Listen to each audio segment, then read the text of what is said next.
Good morning, everybody. It is, good afternoon. Saturday, the March 12th.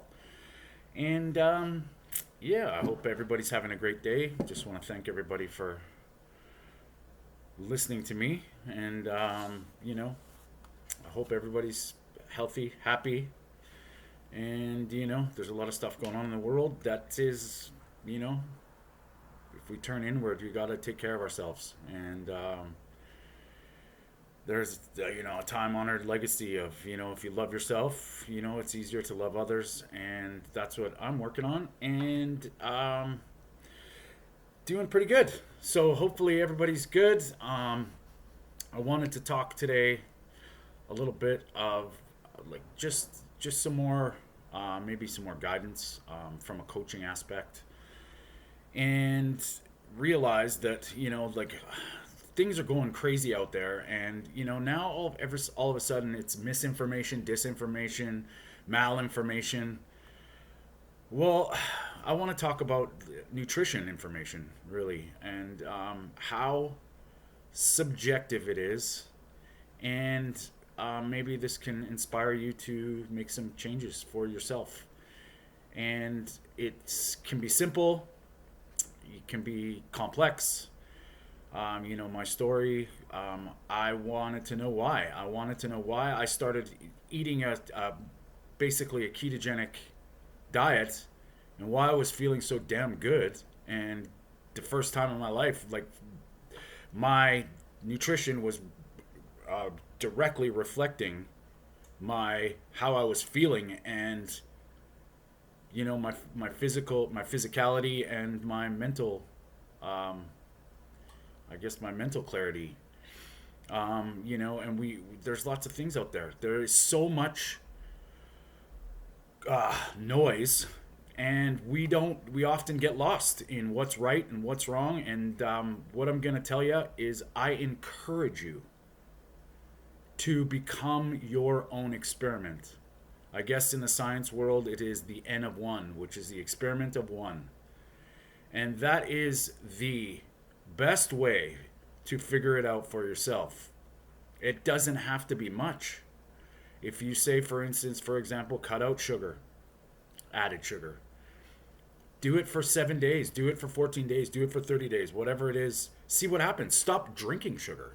Just plain old, like, just go from, not drinking your calories, which is it's arguably that it's empty, like, you're not, what are you benefiting from juice compared to just eating fruit? That's there's a lot of stuff out there too, and I do have my bias.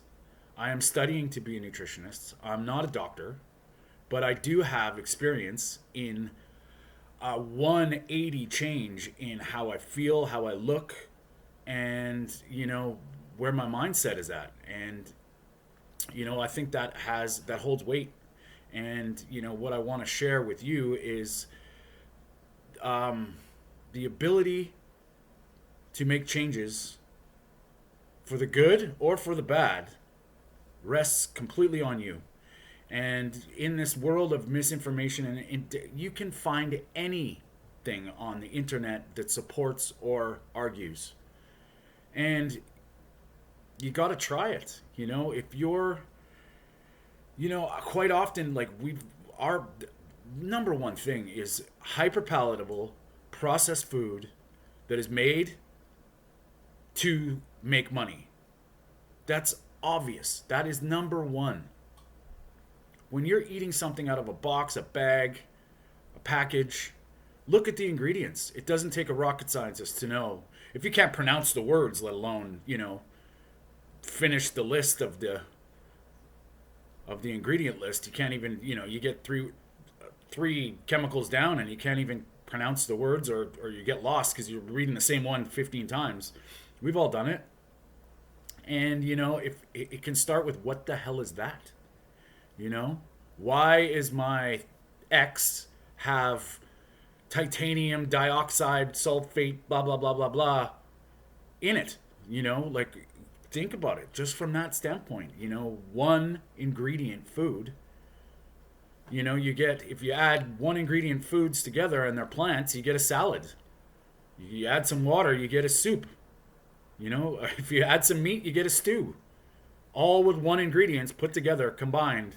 You know, I would argue that that is, you know, the way to go.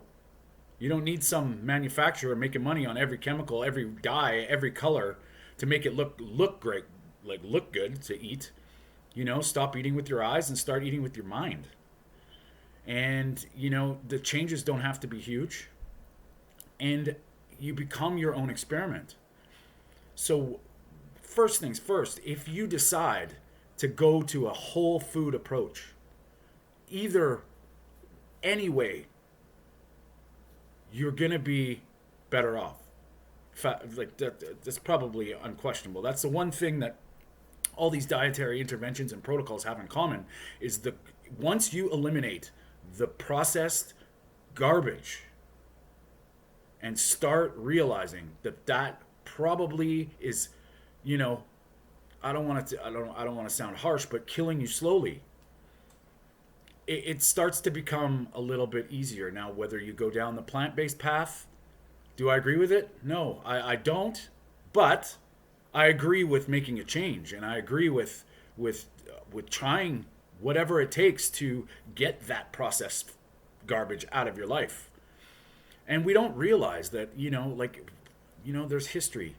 Now we see why how bad these vegetable oils are for you. They're not natural. We see how the sugar companies, these there's like 6 companies that own all our food that's made. 6 companies. And then, you know, somebody by the name of BG is the biggest farmer in the United States making this stuff. Where do you think that money's going? And do you think it's in your best interest to be eating it?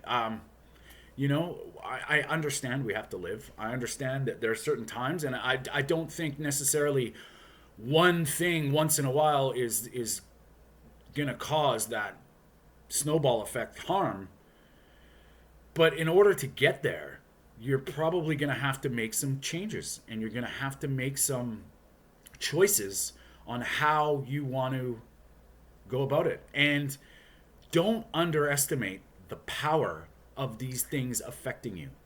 Once you start cutting it out, just for, you know, hypothetically, cut out grains, cut out bread for, you know, 7 days, see what happens. You know, if you might have this nagging thing that just magically goes away. I urge you to try it out. Try just eating greens, no starchy vegetables.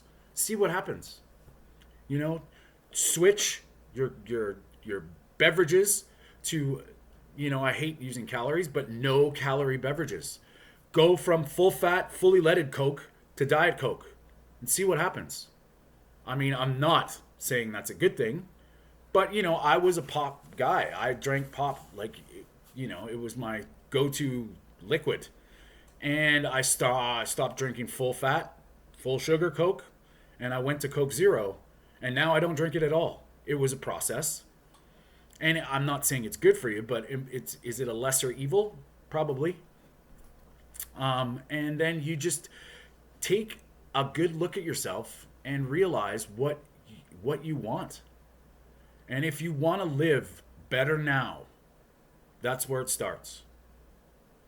You know, you don't have to be spending hours and hours and hours at the gym.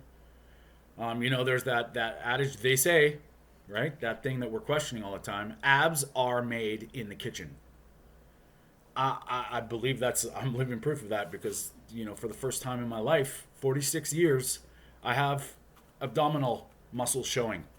And I'm not training nearly as hard as I did when I was in my 20s. And I mean, I'm in better shape, like hands down. So that being said, you know, it's just taking that leap of faith into something, and, you know,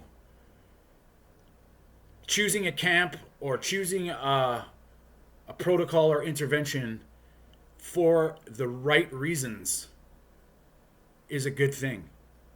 And I'm at the point now where I think it's what I've cut out that is making the most significant difference in how I'm eating now. So yes, of course, I believe, you know, animal foods and red meat is healthy. But because I've cut out all that other shit, that is making that probably shine through a little bit better. Now, is it perfect? Is it the way? People can argue it. You look at one side vegan, one side carnivore. There are results on both sides. It's up to you to make the choice for you. And I think the one thing that they have in common, that anybody that has a way of eating for themselves in common, when you see results, you remove the garbage. And, depending on your severity, depending on how you're feeling, that will depend on how much you have to push the gas, and feeling change, whether it's in your mind, whether it's in your body, it's gonna happen. And then you can either make a choice and see. That's the experiment side. I am not gonna eat dairy for 1 week. See what happens. You might have a sensitivity. I'm not going to eat gluten. Now, we know that celiac, it wasn't a thing when I was a kid. I never heard of celiac disease. Now it's very common. Why? So when you look at the effects that wheat, specifically gluten, which is a lectin, has on the human body, and you realize that it is very possible that your gut is getting disrupted, not even not being celiac, just maybe causing leaky gut, creating a little confusion with your insulin and blood sugar. Well, then it makes sense, that's the way you got to look at it. And obviously people don't know all there is to know about science, biology, and physiology and all this stuff, but you can relate. And grains, legumes, my opinion, are very hard to digest. You have to process them correctly, properly, and that comes down to that book that I had, like Eat Like a Human. And at least Bill Schindler, he believes in processing food correctly, where human beings extract the most amount of nutrition from something that is not probably easy to eat. And cultures all over the world have done it, with corn, with wheat. And that explains why some cultures are okay with rice, are okay with pasta. And, that doesn't mean you are. And that doesn't mean the pasta we're eating now is the same as it was or is in Europe or Italy or the bread in France. It's completely different. A different species of wheat. It's a different processing thing. They spray different chemicals, right?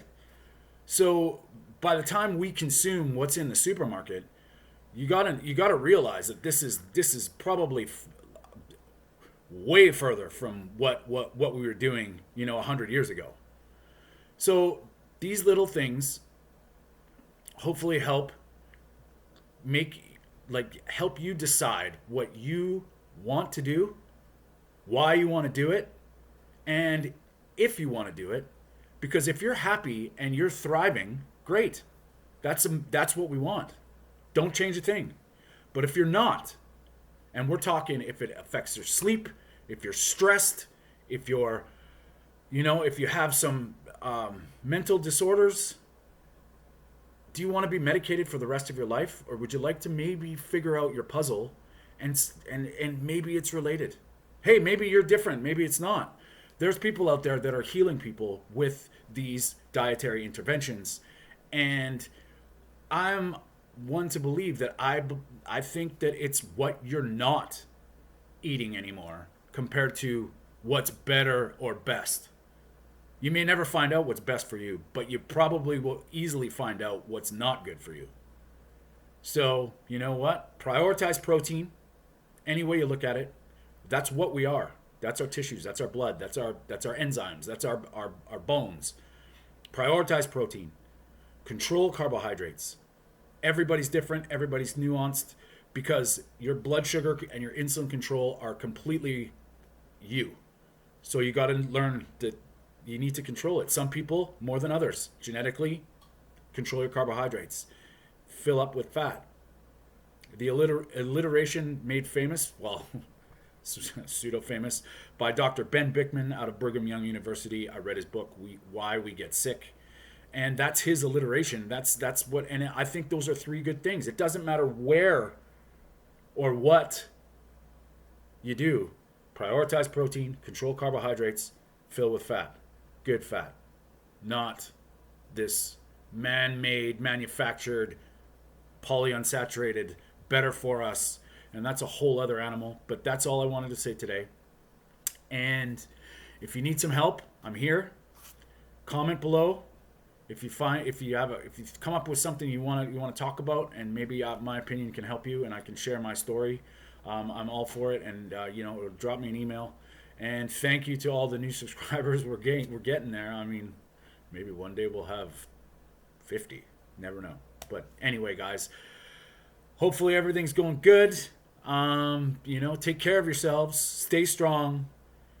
And we'll talk soon.